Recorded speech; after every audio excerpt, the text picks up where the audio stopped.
Зрители не сдерживают слез. Со сцены звучат песни со словами о страшных сентябрьских днях. В Доме культуры Беслана прошел концерт «Реквием». В программе прозвучали песни и стихи в исполнении известных музыкальных коллективов и артистов республики.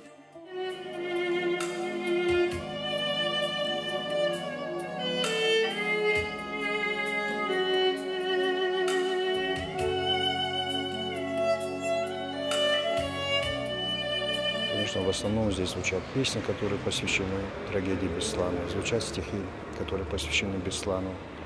И, конечно, в зрительном зале много народу, есть родственники тех людей, которых погибли в этой страшной трагедии. Есть люди, которые приехали сюда. Хочу сказать и поблагодарить всех, тех, которые сегодня принимают участие, которые рядом с нами, потому что любое человеческое слово для человека, который болеет и которого раны на душе, конечно, это облегчает, и всем я очень признателен. Ежегодный концерт уже стал для родственников погибших символом того, что эти люди не остаются наедине со своим горем. В концерте приняли участие музыканты из Сибири и Украины. Много эмоций у собравшихся вызвало стихотворение поэта Георгия Козаева.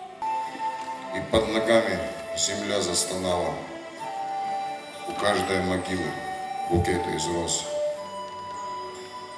У детской ограды всегда многолюдно, сердце от гнева и боли скорбит, ведь то, что случилось, понять очень трудно, и разум наш это забыть не велит.